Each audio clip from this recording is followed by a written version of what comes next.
Baik, selamat pagi, salam sejahtera bagi kita semua. Perkenalkan, nama saya Laras Astapia, saya dari Prodi Agribisnis.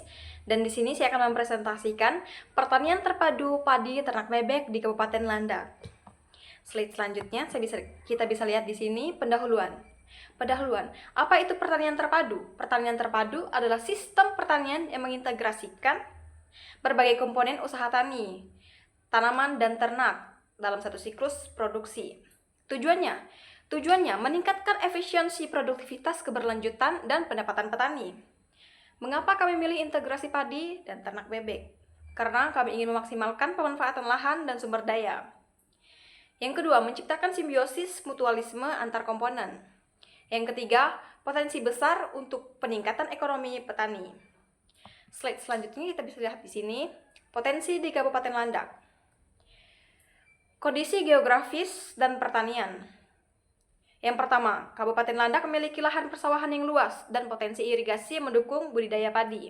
Yang kedua, sumber daya alam melimpah untuk pengembangan pertanian. Yang ketiga, kebutuhan dan peluang. Yang pertama, meningkatkan produksi padi dan daging atau telur bebek. Yang kedua, pemanfaatan limbah pertanian seperti sekam dan padi, sisa panen, dan limbah ternak seperti kotoran bebek. Yang ketiga, peluang pasar untuk produk pertanian dan peternakan. Di sini kita bisa lihat konsep integrasi padi ternak bebek. Simbiosis mutualisme. Bebek di sawah. Yang pertama, mengendalikan hama seperti hama keong mas dan serangga, dan gulma secara alami. Yang kedua, membantu menyuburkan tanah dengan kotoran atau pupuk organik. Yang ketiga, mengaduk lumpur sawah sehingga sirkulasi udara lebih baik untuk akar padi. Padi untuk bebek. Sisa jerami atau gabah yang tercecer dapat menjadi pakan tambahan. Yang kedua, sawah menyediakan lingkungan hidup dan sumber pakan alami bagi bebek. Slide selanjutnya, manfaat model integrasi padi ternak bebek. Manfaat lingkungan. Kita bisa dilihat di sini, mengurangi penggunaan pupuk kimia dan pestisida, meningkatkan kesuburan tanah secara alami, mengurangi emisi gas rumah kaca dari pembakaran jerami. Manfaat ekonomi. Peningkatan pendapatan ganda dari padi dan bebek, seperti telur atau daging, penghematan biaya produk pupuk, pestisida, atau pakan.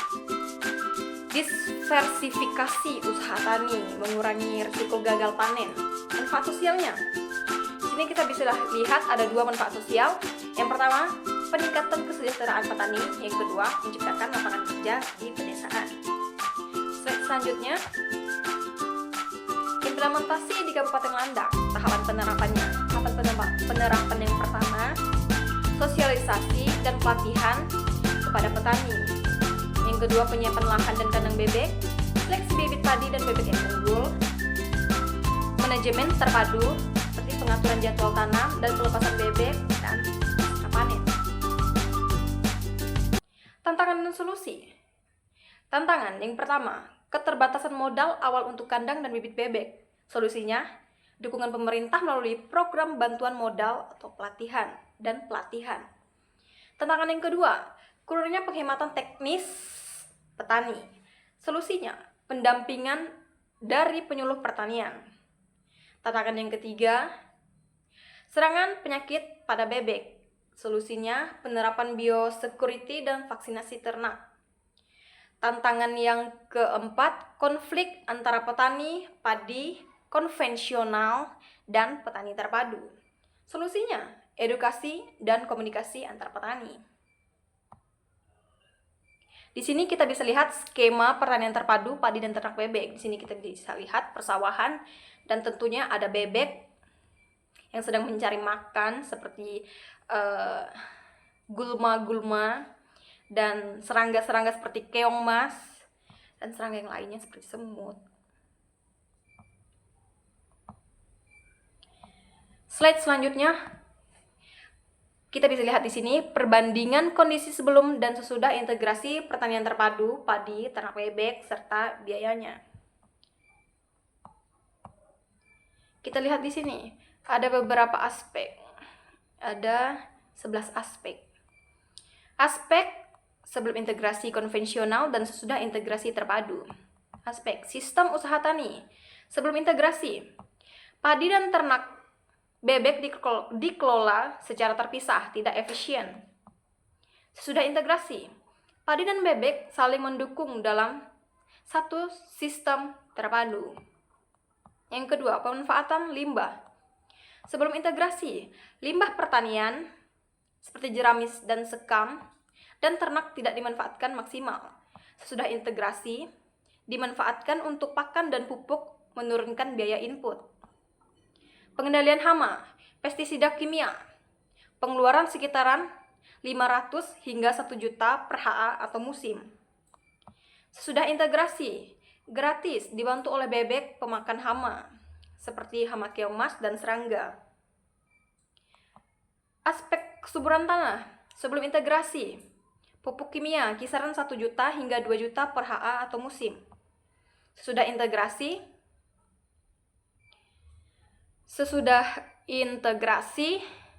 pupuk organik alami dan kotoran bebek atau hama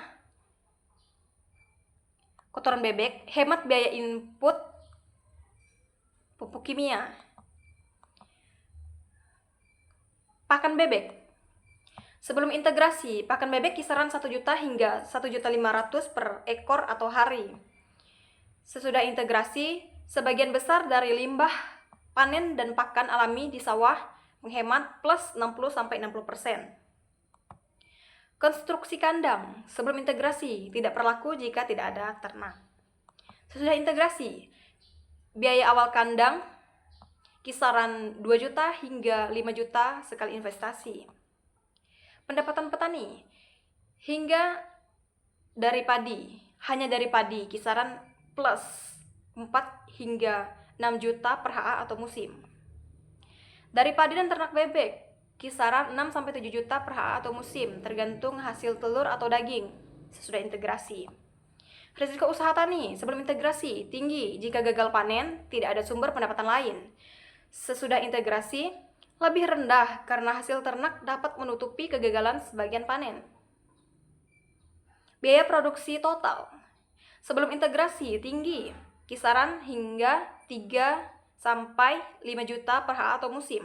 Sesudah integrasi, lebih efisien, bisa menurun 20-30% karena pakan dan pupuk sebagian alami. Dampak sosial. Sebelum integrasi, terbatas, usaha tidak berkembang. Sesudah integrasi, meningkatkan kesejahteraan, peluang kerja, dan keterlibatan masyarakat desa. Yang terakhir, dampak lingkungan.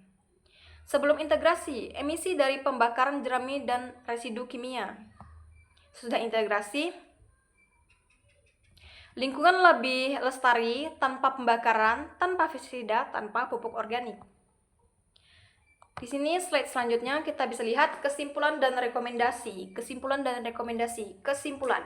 Yang pertama, model integrasi padi dan ternak bebek adalah solusi pertanian berkelanjutan yang sangat potensial di Kabupaten Landak.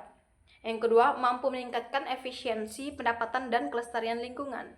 Rekomendasi yang pertama, perluasan program integrasi ini ke seluruh wilayah pertanian di Kabupaten Landak, pengembangan riset dan inovasi lebih lanjut, dan yang ketiga, penguatan kelembagaan petani dan akses ke pasar. Sekian presentasi dari saya. Selamat pagi, salam sejahtera bagi kita semua.